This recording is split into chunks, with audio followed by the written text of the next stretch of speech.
deck. Hordes of people huddled over their possessions, which consisted of old pillows with feathers and the few pieces of silverware tucked in there and stuff like that, the candlesticks, and sleeping on the deck with one another, next to one another, to keep oneself warm. It took weeks and weeks and weeks. It took ages. When I crossed the ocean, I never saw such waves in my life. I never knew an ocean existed.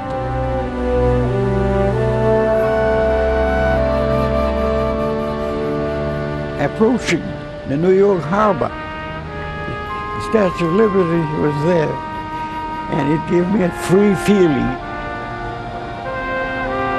of liberty, a feeling of a new nation, a feeling of a new hope for a beautiful life.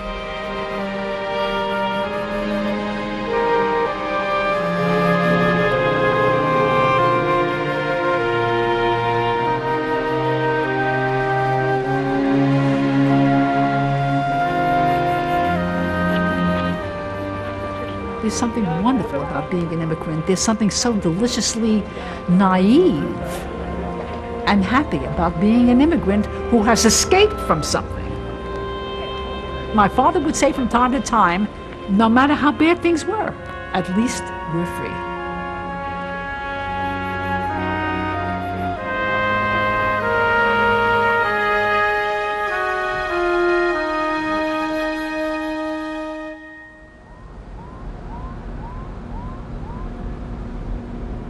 In Pittsburgh, Pennsylvania, it was said prosperity was measured by the thickness of the soot in the air.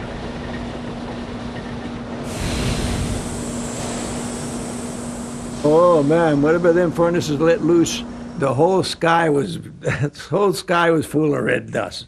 Full of red dust. If you had your wash out, you had your laundry out, it was too bad. You had to run outside and pull that laundry in because it would be covered in red dust. You would see them coal mines lit up from Greensburg all the way to Uniontown. It was wonderful to see it. Relentless production in Pittsburgh's steel mills, foundries, and coal mines attracted an enormous number of immigrants and poor whites and blacks from the rural South. It was their labor which fed the furnace of industrial America. You had to pick everything up. You had to move everything by hand. No lunch breaks of any kind. You worked and you had a sandwich in your hand. If you had to go to the restroom, boom, back right away. They timed you. When you get home at night, you couldn't lift your arms up. I remember this. Oh, I remember this distinctly. My father would come home and say to my mother, rub my arms a little bit, because they were picking up. There was no, it was all mule work. I had two uncles that worked in the mill. It was dangerous. No safety precautions were in the mills. You could walk in the mill and see people with one arm, one leg. You had an accident in the mills almost every 2 days, but nobody did anything about it. There was no compensation for the injuries and death on the job, and it was almost impossible for workers in the early part of the century to organize. They tried to start a union, and of course they had the coal and iron police, they were called in those days. And they would bust a lot of heads, and a lot of murders were committed, and a lot of things that you daresn't say too much. If you worked in a mill, if your boss said something to you, that was it. That was the law. Industrial work involved 6 days a week, 12 to 16 hours a day. The daily wage, barely $2. Children, too, were made to work, 2 million of them across America, some as young as 4. They did not complain as adults tended to do. Employers liked to think of them as happy elves. E.L. Doctorow wrote about child labor in his novel of life in the early century, Ragtime. They were more agile than adults, but they tended in the latter hours of the day to lose a degree of efficiency. In the canneries and mills, these were the hours they were most likely to lose their fingers or have their hands mangled or their legs crushed. In the mines, they worked as sorters of coal and sometimes were smothered in the coal chutes. As a child, in the early part of the century, Pauline Newman worked 13-hour days in a New York garment sweatshop, the Triangle Shirtwaist Factory. We had a corner on the floor that resembled a kindergarten. You were not allowed to sing. We weren't allowed to talk to each other. The door was locked to keep us in. The locked doors would prove to be fatal. On March the 25th, 1911, fire broke out at the factory with an exit door locked on the 9th floor. Many workers jumped to their death.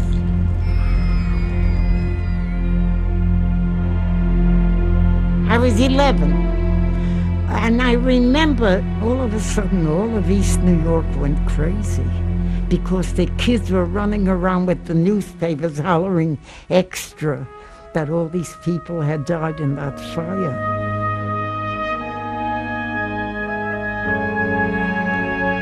146 workers died. There were no sprinklers inside the factory then. There had never been a fire drill. The tragedy outraged a public that had become increasingly aware of both the underside of a prosperous nation and the need for reform. The great reform movement of this period is called progressivism. It's a belief in progress. It's a belief that we can make things better, that you can have a more just, more democratic society. At the vanguard of social reform in this particular period were progressive women concerned about their own inferior status.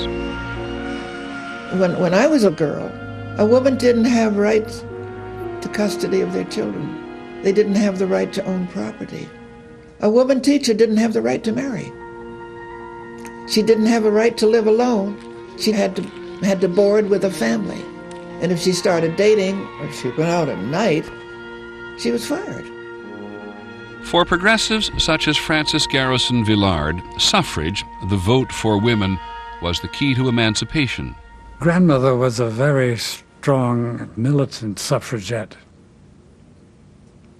As a boy, I was more inclined to laugh at them and dismiss them.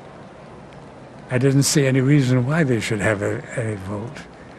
I would say I believe that it's still a man's world, and it would continue so for some time to come. Some suffragettes were mounting a violent campaign. In Britain, one of them was willing to die for the cause. In June of 1913, Emily Davison threw herself in front of the King's horse at the popular Epsom Derby.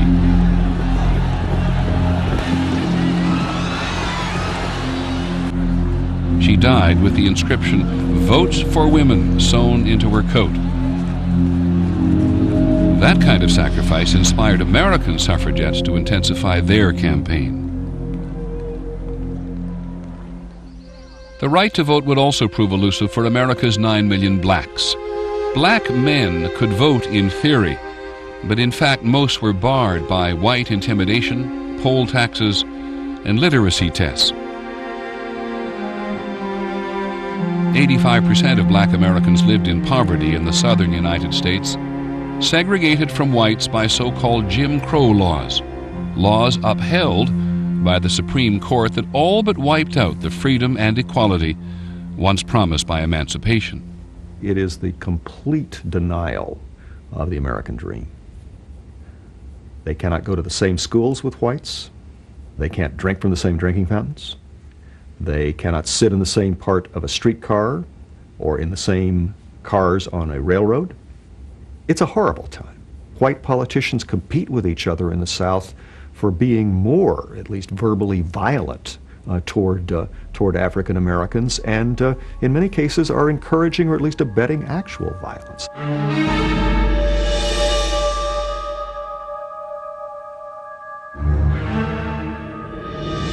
They were lynching blacks for hardly a week. There's 2 or 3 blacks didn't get lynched or burned at the stake. I don't know whether you heard that or not. You ever hear of any black people being burned at the stake?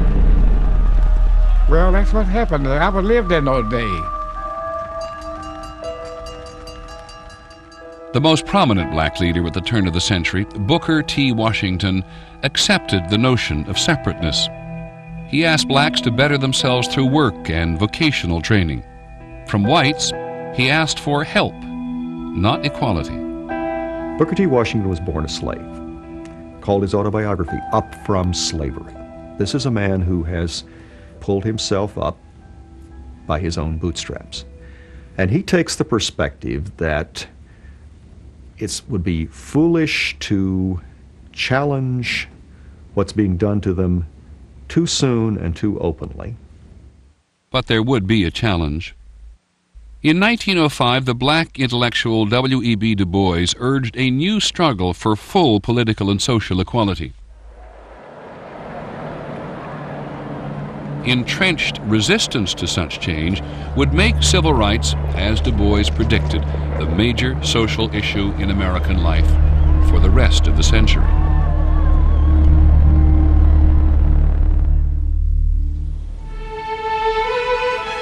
At the turn of the century, there were 76 million people in America. The majority of them lived on farms or in small towns, where they relied on gaslight and horsepower. Every morning the milkman came, and the cream at the top would rise, and if you got there early you could take a lick of the cream before your mother found out what you were doing. It was the great period of the front porch. In the evenings after dinner, the family would assemble on the front streets. Sometimes the neighbors would pass and we exchanged bows. We played games, I Spy and Run Sheep Run, and Lemonade, What Was Your Trade? Tennis rackets were hefty and the racket faces elliptical. Women were stouter then.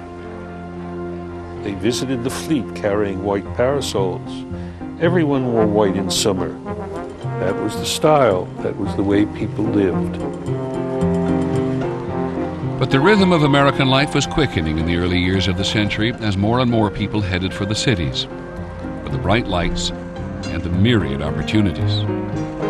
I was 4 years old when I came to Chicago. It was a real magical thing to see the streetcars moving up and down and the street filled with people all the time and great activities going on. And I recall looking at it with wonder. The cities, New York City more than most, were centers for the latest engineering and technological marvels. The skyscraper is born in that time, a completely new building form, a completely new idea that a city could grow up instead of out. It's an amazing sight to me. I saw the Flatiron Building. I saw the Woolworth Tower. It's a very stunning view, how a building can pierce the sky.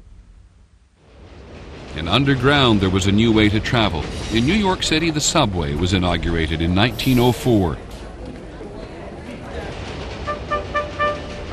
One could ride the subway to the outskirts of the city, where the power of science and technology was harnessed for pursuit of a good time. Tens of thousands of New Yorkers went every day and night to Coney Island.